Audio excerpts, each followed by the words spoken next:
Berdiri. Beri salam. Selamat pagi, Pak. Selamat pagi anak-anak. Assalamualaikum warahmatullahi wabarakatuh. Waalaikumsalam warahmatullahi wabarakatuh. Bagaimana kabar kalian hari ini? Baik, Pak. Alhamdulillahirabbil alamin. Silahkan duduk. Baik anak-anak sekalian, sebelum kita memulai pembelajaran hari ini, marilah kita mulai dengan berdoa dan bawi karsu religi. Dimas, tolong memimpin berdoa dan bawi karsu religi. Sebelum kita memulai pembelajaran pada hari ini, marilah kita baca doa. Berdoa mulai. Berdoa selesai. Mari kita membaca surat Al-Insyirah.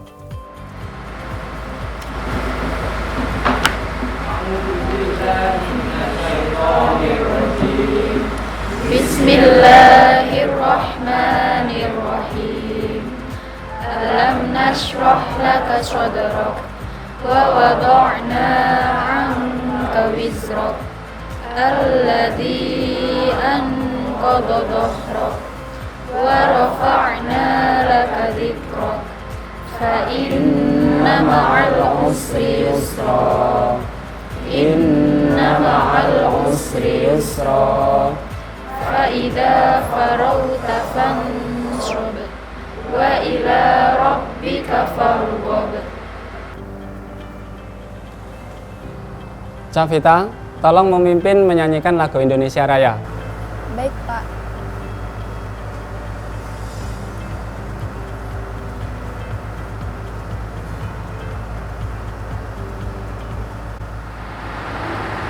Teman-teman silakan berdiri. Mari kita menyanyikan lagu Indonesia Raya. Hiduplah Indonesia Raya. Semuanya silakan duduk kembali.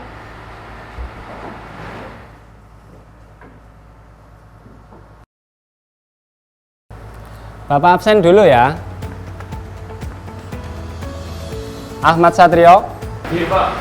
Alfian Agung. Hadir, Pak. Bianda Mauli. Hadir, Pak. Devinsa Alivia. Terakhir Sulaiman Firdiko. Hadir, Pak. Hari ini kita akan mempelajari tentang bioteknologi. Namun sebelum lebih jauh kita mempelajari tentang bioteknologi, Bapak ingin menunjukkan contoh produk makanan dan minuman yang ada di sekitar kita. Nah, anak-anak sekalian, coba perhatikan produk yogurt berikut ini. Kita seringkali menjumpai produk yogurt dalam kehidupan kita sehari-hari. Apakah produk yogurt ini termasuk dalam bioteknologi? Silakan Dahlia. Yogurt termasuk dalam produk bioteknologi, Pak. Baik, bisakah Dahlia mengemukakan alasan mengapa yogurt termasuk produk bioteknologi? Kegiatan pembuatan yogurt melibatkan proses fermentasi susu yang dilakukan oleh mikroorganisme.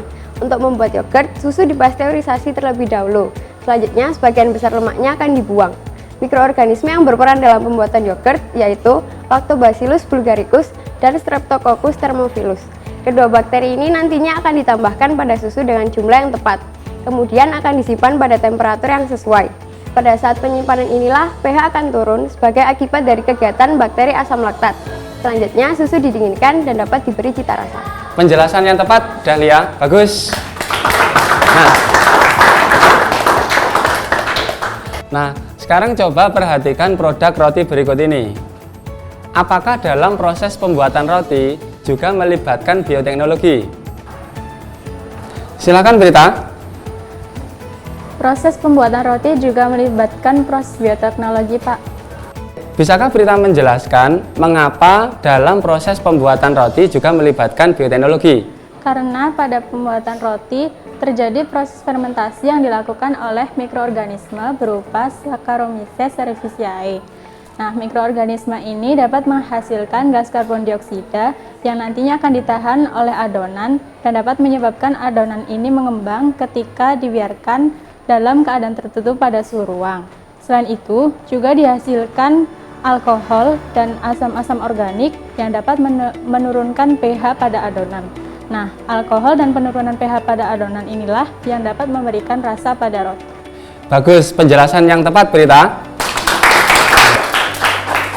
Nah, anak-anak sekalian, dua contoh produk bioteknologi yang baru saja Bapak tunjukkan, yaitu yogurt dan roti, merupakan contoh produk bioteknologi konvensional yang Bapak harapkan dapat membuka wawasan kalian dalam mempelajari materi tentang bioteknologi kali ini.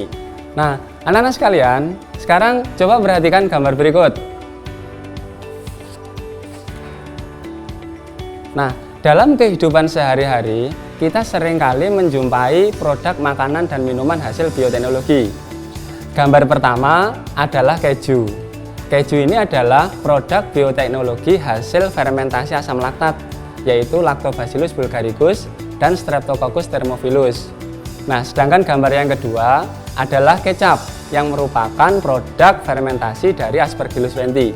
Masih banyak lagi contoh-contoh produk bioteknologi yang lain, seperti nata de coco dan tape. Silakan, Alfian. Pak, apakah mentega, tauco, dan oncom termasuk produk bioteknologi? Benar, Alfian. Mentega, tauco, dan oncom juga merupakan produk bioteknologi. Berarti produk bioteknologi sangat banyak di sekitar kita dan sangat bermanfaat ya, Pak? Benar, Alfian. Produk bioteknologi yang ada di sekitar kita sangat banyak. Oleh sebab itu, kita harus senantiasa bersyukur kepada Tuhan yang telah menganugerahkan berbagai macam nikmat kepada kita. Setelah mengikuti pembelajaran ini, Bapak harapkan kalian dapat 1. Menganalisis konsep, prinsip, manfaat, produk, dan dampak bioteknologi. 2. Merencanakan dan melakukan percobaan serta menyajikan laporan penerapan prinsip-prinsip bioteknologi konvensional berdasarkan scientific method yang aman bagi kesehatan dan lingkungan dalam proses pembuatan tempe. 3. Mengevaluasi produk tempe yang dihasilkan dan prosedur yang dilaksanakan. Nah, kita akan melaksanakan pembelajaran dengan studi literatur, diskusi kelompok, praktikum, presentasi, dan diakhiri dengan tes tertulis. Anak-anak sekalian, contoh produk bioteknologi lain yang ada di sekitar kita adalah tempe. Tempe merupakan produk fermentasi yang dilakukan oleh mikroorganisme. Pada kesempatan ini, kita akan melaksanakan praktikum membuat tempe. Dalam melakukan praktikum membuat tempe kali ini, kalian nanti akan bekerja dalam kelompok.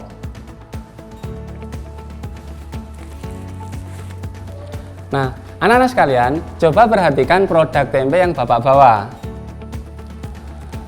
Tempe adalah makanan hasil produk bioteknologi yang dibuat dari fermentasi biji kedelai menggunakan beberapa jenis kapang, yaitu Rhizopus oligosporus, Rhizopus oryzae, Rhizopus stolonifer, dan Rhizopus arizus, sehingga membentuk padatan kompak berwarna putih. Nah, sediaan fermentasi ini secara umum dikenal sebagai ragi tempe. Tempe mengandung serat makanan yang baik bagi tubuh. Serat berperan dalam mengikat lemak dan kolesterol, sehingga tempe memiliki potensi untuk membantu menurunkan dan mengontrol berat badan. Selain itu, serat yang terkandung dalam tempe sangat bermanfaat dalam menjaga kesehatan dan sistem pencernaan usus. Tempe juga kaya akan kalsium, vitamin B, asam amino, zat besi yang sangat dibutuhkan oleh tubuh. Nah, jika kita pergi ke pasar, tanpa kita sadari, kita akan dihadapkan pada dua pilihan, yaitu tempe yang dibungkus dengan daun pisang dan tempe yang dibungkus dengan plastik. Nah, anak-anak sekalian, menurut pendapat kalian, mengapa tempe ada yang dibungkus daun pisang dan ada tempe yang dibungkus dengan plastik?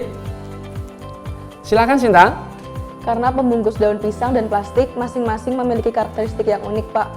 Baik, Sinta, coba Sinta jelaskan karakteristik unik dari daun pisang dan plastik sebagai pembungkus tempe. Daun pisang mengandung polifenol dalam jumlah besar, bersifat alami sehingga tidak mengandung bahan kimia, mudah ditemukan, mudah dilipat, serta memberi aroma yang sedap. Selain itu, daun pisang juga memiliki rongga yang tidak terlalu padat, sehingga sirkulasi udaranya dapat berjalan dengan lancar bagi tempe ketika menguap. Namun di sisi lain, daun pisang juga memiliki kekurangan. Di antaranya ialah mudah sobek dan kurang bersih. Kita bahkan dapat menemukan berbagai macam bakteri pada lembaran-lembaran daun pisang. Contohnya adalah Bacillus cereus, Staphylococcus aureus, serta Pseudomonas sp. Sedangkan untuk plastik, kelebihannya ialah bersih, kuat, ringan, tidak berkarat, serta dapat diberi warna. Dan untuk kekurangannya, plastik tidak memiliki rongga karena partikel-partikelnya yang padat sehingga sirkulasi udara tidak dapat berjalan dengan lancar. Selain itu, jika plastik terbuat dari bahan kimia yang berbahaya, maka bahan kimia tersebut dapat bercampur dengan tempe. Bagus sekali penjelasan Sinta. Nah, anak-anak sekalian, plastik dan daun pisang masing-masing memiliki kelebihan dan kekurangan yang digunakan dalam proses pembuatan tempe. Sebelum kita melaksanakan praktikum, silakan kalian berkumpul sesuai dengan kelompok masing-masing seperti yang telah kita bentuk pada pertemuan sebelumnya. Silakan. Apakah kalian telah berkumpul sesuai dengan kelompok masing-masing? Baik. Hari ini kita akan melaksanakan praktikum pembuatan tempe yang dibungkus dengan daun pisang dan dibungkus plastik. Oleh sebab itu, silakan setiap kelompok mencari informasi dengan membaca buku atau searching informasi dengan menggunakan internet ataupun sumber lain yang relevan tentang proses pembuatan tempe, pembungkus tempe berupa daun pisang dan plastik, serta pengujian kualitatif organoleptik tempe yang dibungkus daun pisang dan plastik berupa warna, aroma, dan tekstur. Hasil praktikumnya nanti akan kita bandingkan. Baik anak-anak sekalian, apakah setiap kelompok telah memperoleh informasi tentang praktikum yang akan dilaksanakan? Nah, baik kalau sudah, silahkan pakai jas lab kalian. Kemudian perwakilan setiap kelompok silahkan mengambil alat dan bahan untuk melaksanakan praktikum, kemudian dibawa ke meja kelompok masing-masing. Apakah setiap kelompok telah siap melaksanakan praktikum? Siap. Kalau sudah, silahkan kalian melaksanakan praktikum dan jangan lupa mendokumentasikan hasilnya.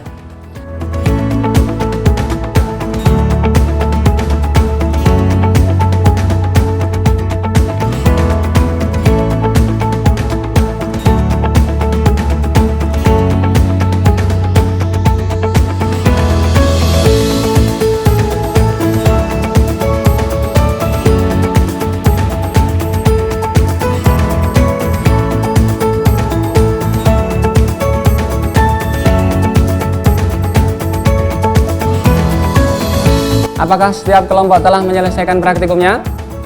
Siap. Kalau sudah, kita akan melihat hasilnya 2 hari lagi.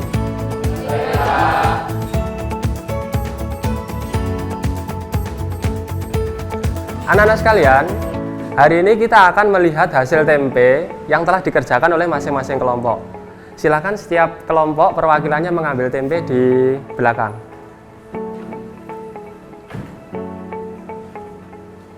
Baik, kalian telah melaksanakan praktikum pembuatan tempe dengan perlakuan yang berbeda, yaitu tempe yang dibungkus daun pisang dan tempe yang dibungkus dengan menggunakan plastik. Nah, hari ini kita akan melaksanakan pengujian kualitatif organoleptik. Untuk pengujian kualitatif organoleptik ini akan dilakukan oleh guru dan karyawan. Nah, pengujian kualitatif organoleptik ini akan menilai bahan pangan dengan menggunakan panca indera. Oleh sebab itu, hasilnya bersifat subjektif. Nah, pengujian kualitatif organoleptik produk tempe kalian akan dilihat dalam bentuk warna, kemudian tekstur, dan juga aroma. Nah, setelah kalian mendapatkan data, silahkan kalian bahas dan kalian simpulkan hasilnya. Anak-anak sekalian, kalian telah membahas dan menyimpulkan data hasil uji kualitatif organoleptik produk tempe hasil praktikum kalian. Nah, sekarang kalian akan mempresentasikannya dengan menggunakan PowerPoint. Oleh sebab itu, silahkan setiap kelompok untuk membuat PowerPoint. Anak-anak sekalian, apakah kalian telah menyelesaikan PowerPoint? Sudah, Pak. Kalau begitu, kita akan memulai presentasi. Nah, presentasi akan disampaikan oleh kelompok 1. Silakan kelompok 1 melaksanakan presentasi.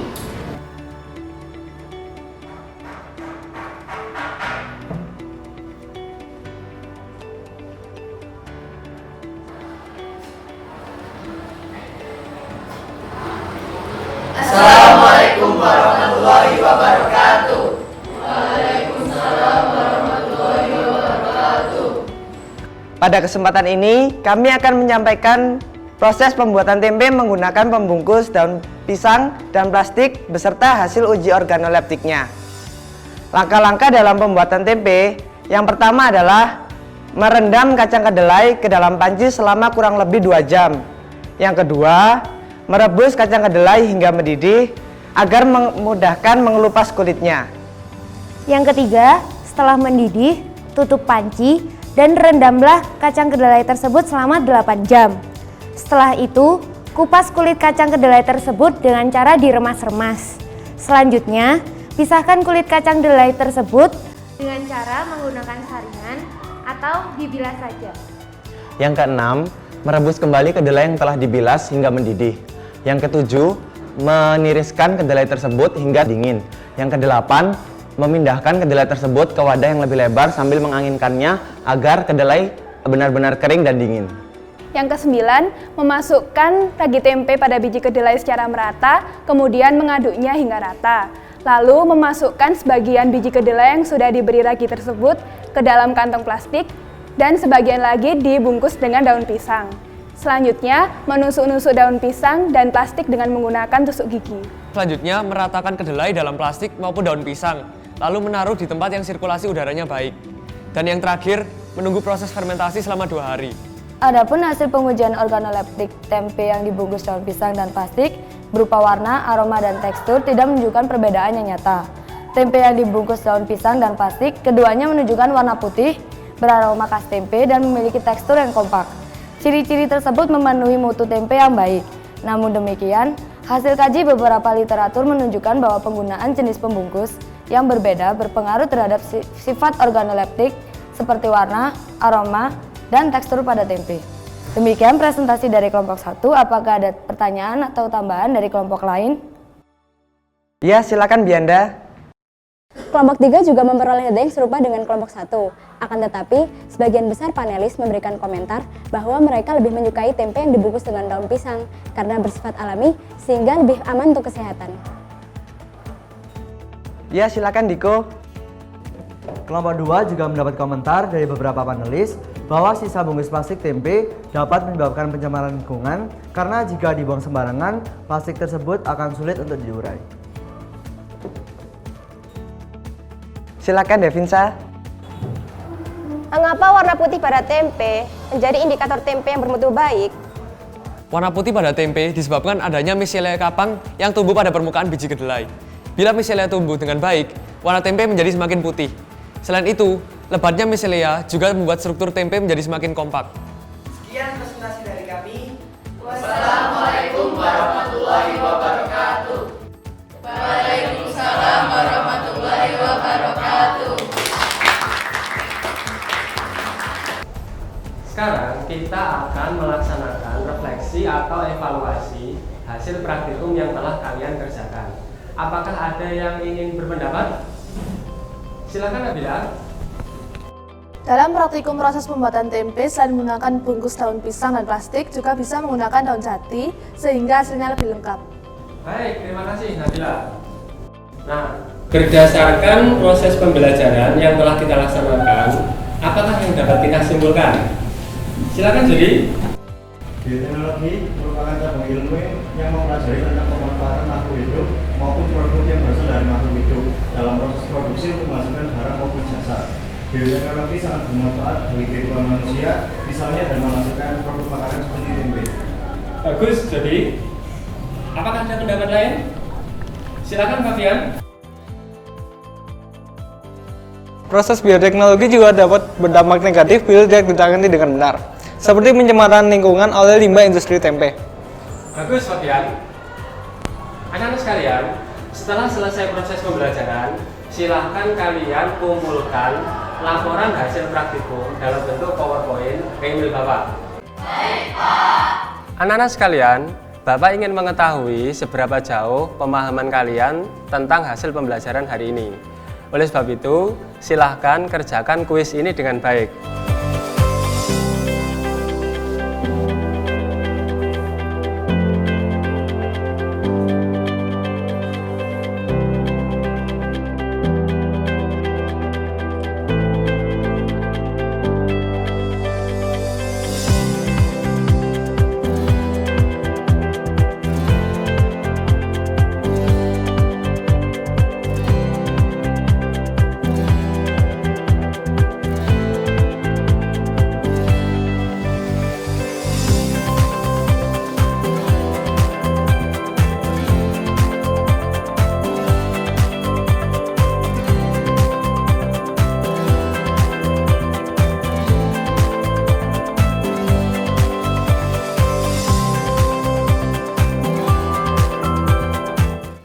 sekalian, pada pertemuan berikutnya kita akan mempelajari tentang bioteknologi modern. Oleh sebab itu, silahkan kalian belajar di rumah dengan baik. Baik, sebelum kita akhiri pembelajaran hari ini, mari kita tutup dengan berdoa.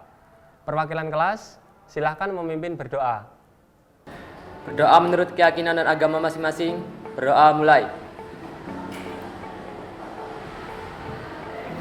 Berdoa selesai. Berdiri.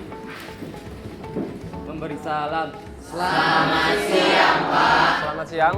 Assalamualaikum warahmatullahi wabarakatuh. Waalaikumsalam warahmatullahi wabarakatuh. Bravo. Balik